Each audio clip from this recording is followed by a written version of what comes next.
할렐루야. 3월 25일 월요일 아침입니다. 어제는 예배 잘 들으셨나요? 오늘부터 고난주간이 시작됩니다. 고난주간 첫째 날 월요일 아침, 오늘 우리에게 주신 하나님의 말씀을 함께 볼까요? 욥기 38장입니다. 1절부터 4절까지의 말씀을 제가 봉독해 올리도록 하겠습니다.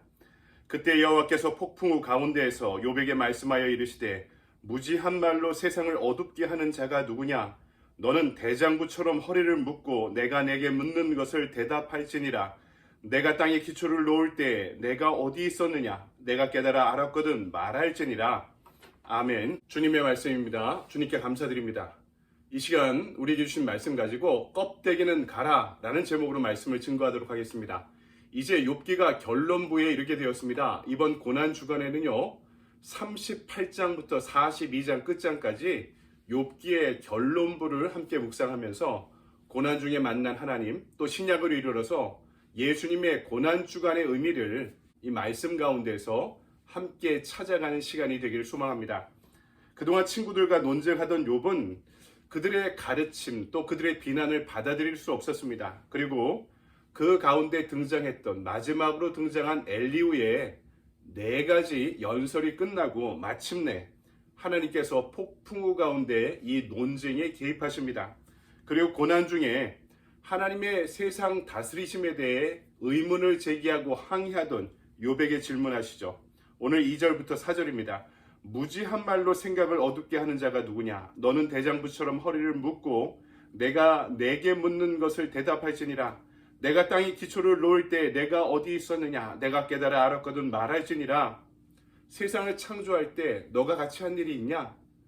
왜 나의 일에 대해서 이러쿵저러쿵 말을 하느냐? 하나님이 물으시면서 이 논쟁에 개입하기 시작하신 거죠. 오늘 말씀은 욥처럼 이 땅 한가운데서 하나님의 세상 다스리심에 대해 의문을 제기하고 질문을 제기하는 우리에게 다시 묻고 있습니다. 그 가운데 우리도 인생의 해답을 함께 찾아가게 되길 바랍니다. 오늘 말씀은 첫 번째로 우리가 하나님을 만날 때 우리를 가로막고 있는 인생의 껍데기가 깨어져 간다라고 말씀합니다. 하나님은요 만나야 알 수 있습니다. 1절, 그때 여호와께서 폭풍우 가운데에서 욥에게 말씀하여 이르시되. 37장까지 3명의 친구들과 함께 욥이 하나님의 개념을 갖고 논쟁했습니다. 근데 그들이 이야기할 때 나오는 하나님의 신명칭, 하나님의 이름은 엘 또는 엘샤다이라는 이름으로 하나님에 대해서 그들이 이야기했습니다. 그런데 오늘 1절을 보니까 하나님이 스스로의 이름을 여호와다라고 이렇게 소개하고 계십니다. 성경에서 여호와라는 하나님의 신 이름이, 하나님의 이름이 언제 처음으로 등장합니까? 출애굽기를 보면 모세가 가시덤불 가운데 백성을 구원하라는 하나님의 소명을 받을 때 하나님의 자신의 이름을 먼저 밝히시죠. 나는 스스로 있는 자다. 나는 나다. 영어 성경을 보면 I am who I am 이렇게 번역되어 있습니다. 나는 스스로 존재하는 자, 나는 나다. 그러니까 나는 나야 하고 하나님께서 모세에게 스스로를 밝히실 때 모세가 그분을 만날 수 있었습니다. 하나님은 그분을 우리들에게 계시하셔야지만, 보여주셔야지만 만나고 알아갈 수 있는 분이 분명합니다. 우리가 그분을 만나고 체험할 때 우리가 만난 하나님은 나에게 매우 구체적인 하나님이 되죠. 나의 죄를 용서해 주신 분, 내 병을 고쳐주신 분, 감옥에서 꺼내주신 분, 나를 구원하신 분. 그래서 고린도전서 13장 12절에서 바울이 이렇게 고백합니다. 우리가 지금은 거울로 보는 것 같이 희미하나 그때에는 얼굴과 얼굴을 대하여 볼 것이요 지금은 내가 부분적으로 아나 그때에는 주께서 나를 아신 것 같이 내가 온전히 알리라. 거울을 보는데 왜 희미하게 합니까? 우리가 이제 문화적으로 이해해야 되는 부분이 있는데요. 기술의 발전에 따라 지금과 같은 거울은요, 은도금법이 개발된 19세기 이후 대량 생산될 수 있었습니다. 그러니까 너무 분명하게 보이는 거울이 아니라, 그러니까 그 이전까지는 거울은 청동으로 비춰서 희미하게 보이는 거울이 대부분의 거울이었던 것이죠. 하지만 나중에는 얼굴과 얼굴을 맞대는 것처럼 확실히 알 것이다. 하나님이 우리를 확실히 지금은 알고 계시지만 우리가 하나님을 대면하여 만나게 될 때 우리도 하나님은 그때 확실히 알게 될 것이다 라고 지금 바울이 계시의 신비, 하나님의 신비에 대해서 이야기하고 있는 것입니다. 그래서 우리가 욥기를 읽을 때 욥기의 주제를 단순한 고난이라고 읽어서는 안 됩니다. 바로 고난 중에 만나게 된, 그러면서 대면하는 것처럼 와락하게 되는 그 고난 중에 만난 하나님에 대한 이야기다라고 이야기할 수 있는 것이죠. 만나는 하나님, 체험하는 하나님, 나는 나다 하고 다가오신 하나님, 그분을 만나면 질문이 사라집니다. 하나님을 개념적으로 이해할 때는 질문이 많습니다. 욥도 그의 친구들도 그랬죠. 그들의 자아와 그들의 개념 안에 갇혀서 하나님을 이해하려고 노력했기 때문입니다. 여러분, 내가 안다라고 할 때 이 말의 의미가 뭡니까? 주관적인 알미라는 게 무엇입니까? 성경적인 하나님과 내가 만난 하나님의 차이가 있을 때 그 이유는 아직도 내가 내 경험과 이해의 틀 안에서 하나님을 이해하려고 노력하고 있기 때문인 것입니다. 우리가 하나님을 만나면 껍데기는 깨집니다. 데미안의 대사 중에 아주 유명한 대사가 있죠. 알은 하나의 세계다. 태어나려고 하는 자는 하나의 세계를 깨뜨려야만 한다. 무엇이 성숙함입니까? 내가 부르는 하나님, 부르짖는 하나님에서 내가 만난 하나님을 알아가게 될 때 세계가 깨어지고 더 큰 세계를 경험해 나가게 되는 것입니다. 새로운 세계가 열리는 거죠. 하지만 아직도 질문이 많다. 하나님은 그 질문에 대해 일일이 해답을 주지 않으십니다. 하지만 하나님을 만나면 그 질문의 의미가 없어지게 되는 거죠. 질문을 안고 있던 세계가 깨지니 더 이상 그 질문이 유효하지 않기 때문입니다. 신약 성경을 보면 한밤중에 예수님을 찾아온 부자 청년과 예수님의 대화가 나타납니다. 예수님은 한밤중에 진리에 대한 열정을 갖고 찾아온 그 청년의 진실함과 성실함을 칭찬하시죠. 그런데 그 대화 중에 청년이 예수님께 말합니다. 선한 선생이시오. 그러자 주님께서 선한 분은 하나님밖에 안 계신다 이렇게 대답하십니다.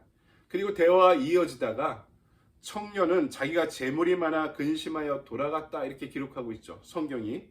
이 청년은 주님을 만나고 그분을 알게 되었을까요? 청년은 예수님을 주님으로, 그리스도로, 메시아로, 구원자로 만난 것이 아닙니다. 선한 선생님으로, 하나의 존경할 만한 분으로, 그리고 진리에 대해 말씀을 들을 만한 분으로 찾아가고 만나고 고백했던 것이죠. 그에게 선한 분은 하나님밖에 안 계신다라고 이렇게 예수님이 대답하신 이유는 너가 만나고 있는 자가 너의 선생이 아니다. 너가 기다리던 그리스도다라고 전하고 계신 것입니다. 내 시선이, 내 주관이, 내 경험이 살아계신 하나님보다 더 강력하면은 그분을 만나도 우리는 그분의 실체를 알 수 없습니다. 만나도 껍데기가 깨지지 않는 것이죠.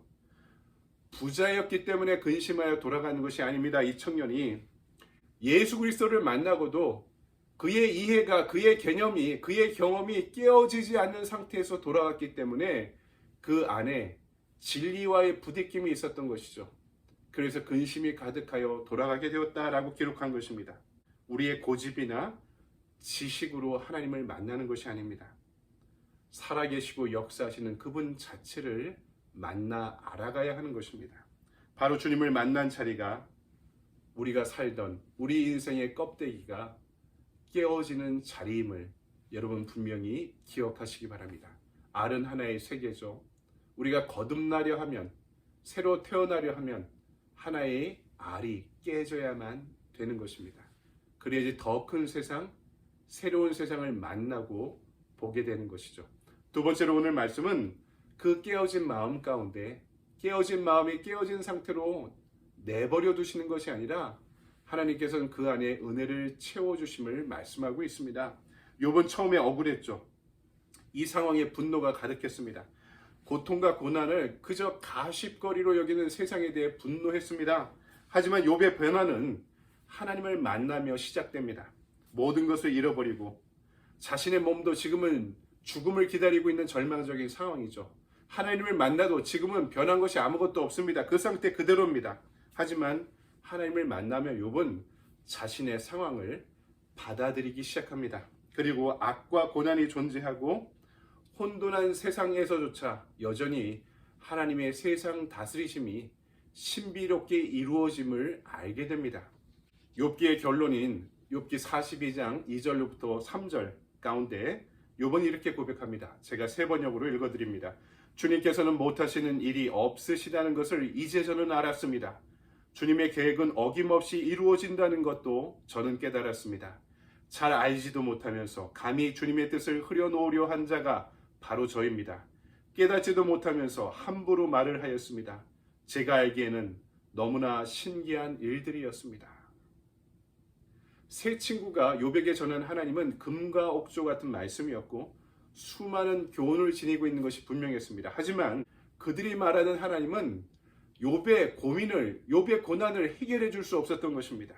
오히려 욥을 더욱더 답답하고 혼란하게 만들었던 거죠. 그런데 이제 하나님을 직접 대면하여 만나면서 그분의 말씀을 들을 때 여전히 자유와 은총으로 세상을 창조하시고 통치하시는 하나님의 지혜와 권능을 보고 체험하게 되었던 것입니다.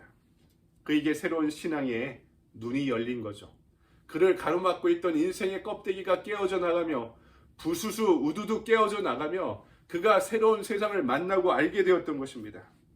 이론으로는, 들은 것으로는 다 이해할 수 없었지만 하나님을 직접 만나고 교제하며 그분의 세상 다스리심을 알게 되어 가니 그 계획이 너무나 신비롭다라고 욥이 자신의 고난 중에 고백하고 있는 것입니다.